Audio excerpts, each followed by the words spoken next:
آج کل ایک نام سب کی زبان پر بہت عام ہے، ارطغرل غازی۔ سوشل میڈیا ہو، یوٹیوب ہو، ٹک ٹاک ہو، فیس بک ہو، ہر پلیٹ فارم پر ارطغرل غازی ڈسکس کیا جا رہا ہے۔ بنیادی طور پر یہ ایک 13ویں صدی کے کردار ہیں، لیکن یہ آج کل پی ٹی وی پر ارطغرل کے نام سے چل رہا ہے۔ خاص طور پر ارطغرل ڈرامے کو براڈ کاسٹ کرنے کی ایک بہت بڑی وجہ نظر آتی ہے۔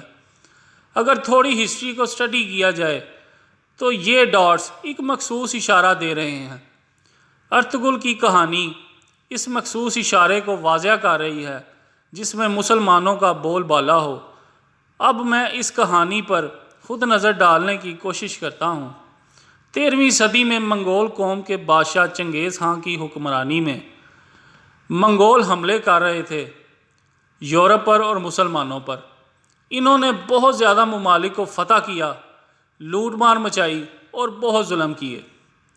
اس وقت منگولوں نے خوارزم کے علاقے تک اپنی فتوحات کو بنوایا، جو سینٹرل ایشیا کے جنوبی ایریا ہے۔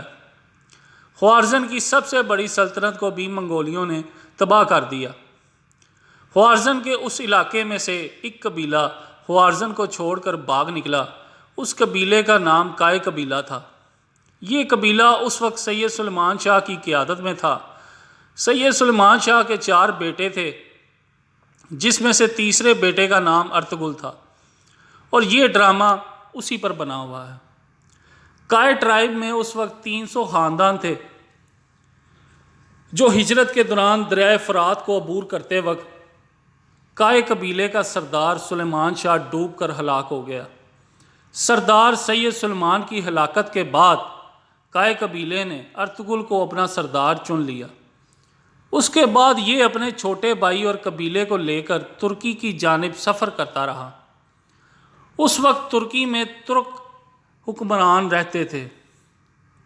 راستے میں انکارا کے قریب 2 فوجیں آپس میں لڑ رہی تھیں۔ ایک فوج صلیبیوں کی تھی اور دوسری علاؤدین کی تھی۔ مختلف کتابوں میں تھا کہ اس وقت ارطغرل کے پاس 440 فوجی تھے، اور کائے قبیلوں کو صلیبیوں پر پہلے سے ہی بہت غصہ تھا۔ اس لیے ارطغرل نے 440 فوجیوں کے ساتھ علاؤدین سے مل کر صلیبیوں پر حملہ کر دیا۔ مسلمان ہونے کے ناطے ارطغرل اور اس کی فوجی بھاگے نہیں اور نہ ہی وہ ڈرے، اور بہت زوردار حملہ کیا۔ ارطغرل کی قیادت میں علاؤدین ہماری ہاری ہوئی جنگ کو جیت گیا، اور وہاں سے سارے صلیبیوں کو بھاگنا پڑا۔ سلطان علاؤدین کو ارطغرل کے یہ انداز بہت پسند آیا، اور ان کے پورے قبیلے کو اپنے ساتھ انکارا لے گیا۔ ارطغرل اور اس کے قبیلے کو ایک پہاڑی علاقہ دے دیا گیا، جہاں وہ اپنے رہنے سہنے کا انتظام کر لیں۔ ارطغرل اس علاقے کا سردار بن گیا۔ علاؤدین اور ارطغرل کے درمیان یہ معاہدہ سائن ہوا کہ جو بھی دشمن آئے گا، ارطغرل اور اس کی فوج علاؤدین کی مدد کرے گی۔ ارطغرل نے اپنے قدم جما لیے۔ ارطغرل نے اپنی زندگی میں ایک خواب دیکھا تھا۔ اس خواب میں ارطغرل نے ایک چاند دیکھا اور ایک درخت دیکھا، جس کی شاخیں پوری دنیا میں پھیلی ہوئی تھیں۔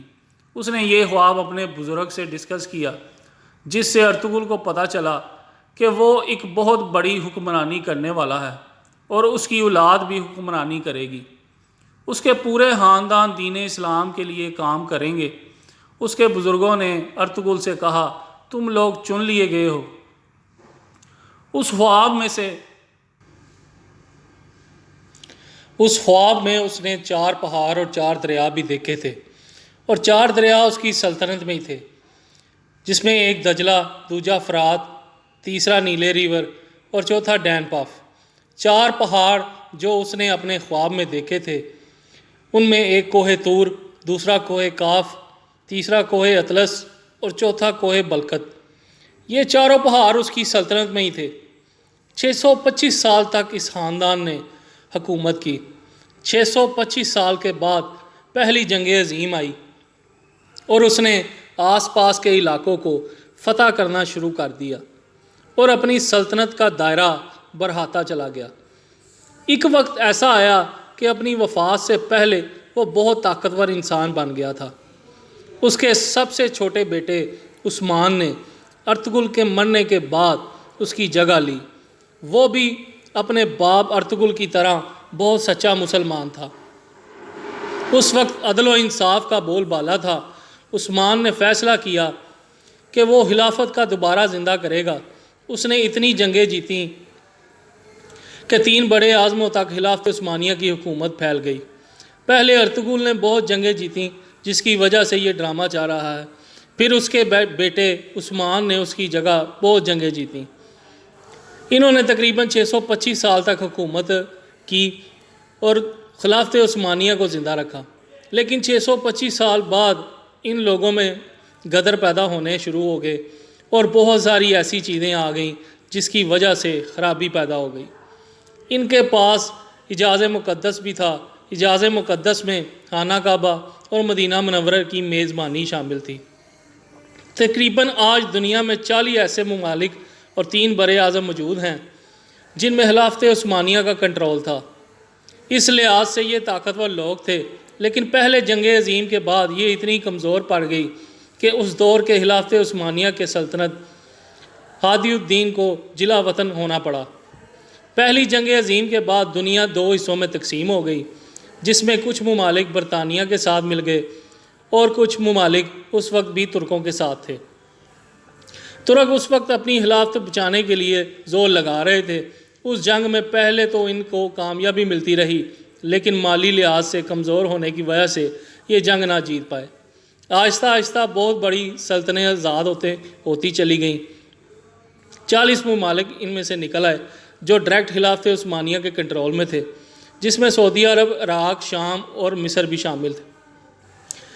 ان کے علاوہ بے شمار ممالک خلافت عثمانیہ میں سے نکلے۔ جب ترکی کے پاس حجاز مقدس کا کنٹرول تھا، وہاں سعودی آ گئے اور سعود خاندان کی حکومت آ گئی۔ پھر وہ سعودی عرب بھی بن گیا۔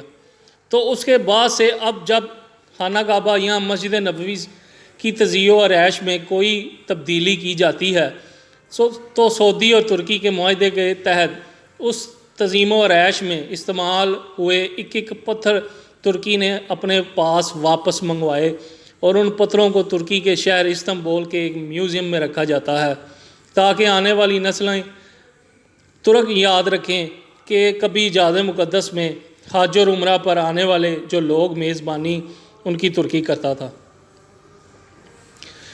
یہ میزبانی انہیں مل جائے۔ اس میزبانی کی کوشش میں ترکی آج بھی لگا ہوا ہے۔ جب یہ معاہدے طے پائے دونوں فریقین کے بیچ میں، جرمنی نے جنگ بندی کی درخواست کی تو آخر معاہدہ سوئٹزرلینڈ کے ایک علاقے لاؤسین میں طے پایا۔ اس معاہدے میں کچھ چیزیں طے پائیں جو ترکوں کے لیے ایک نئی زندگی تھی، لیکن ساتھ ہی ساتھ ان کے بہت سارے خواب بھی ٹوٹ گئے۔ بنیادی طور پر اسی معاہدے کے اوپر آج ساری دنیا پریشان ہے۔ معاہدہ یہ تھا کہ خلافت عثمانیہ ختم کر دی جائے گی، خلافت کے سارے جانشین کو ہٹا دیا جائے گا، ان میں سے کچھ کو لاپتہ کر دیا گیا، کچھ کو جلا وطن کر دیا گیا اور کچھ کو قتل کر دیا گیا۔ خلافت کے سارے ایسے ضبط کر لیے گئے اثاثے جو 3 بڑے اعظموں میں پھیلے ہوئے تھے۔ ترکی کو ایک ریاست بنا دیا گیا اور یہ بھی طے پایا کہ ترکی میں اسلامی قانون نہیں ہوں گے اور ہمیشہ کے لیے خلافت پر پابندی لگا دی گئی۔ ایک اور سب سے بڑی پابندی ترکی پر لگ گئی کہ وہ اپنے ملک میں سے معدنیات نہیں نکال سکتا۔ بوسپورس ترکی کی بندرگاہ ہے جو ترکی میں بوسپورس جو سمندر کو ملتی ہے، بوسپور کا انٹرنیشنل پانی قرار دیا گیا ہے کہ یہاں سے جتنے بھی شپ گزریں گے ترکی ان سے کرایہ وصول نہیں کرے گا، کوئی ٹیکس نہیں لے گا۔ بوسپور تجارت کی دنیا میں ریڑھ کی ہڈی کی اہمیت کے حامل ہے۔ یہ ایک عالمی سطح کا معاہدہ تھا جس کی مدت 100 سال تھی، یعنی 100 سال تک ترکی اس معاہدے کی کسی بھی شق کے خلاف ورزی نہیں کرے گا۔ یہ معاہدے جولائی 1923 میں پورے ہو جانے تھے۔ یہ معاہدے 1923 میں شروع ہوئے تھے اور جو 2023 میں ختم ہو جانے تھے۔ پورے 100 سال کا معاہدہ تھا۔ اس لحاظ سے ترکی کے معاہدے سے آزاد ہونے جا رہا ہے، اور ترکی یہ دن رات کوشش کرتا ہے کہ اس معاہدے سے جلدی جلد ہمیں چھٹکارا ملے، تاکہ مدینہ منورہ کی اور مکہ کی حفاظت کا ذمہ ہمارے سر پہ ہے۔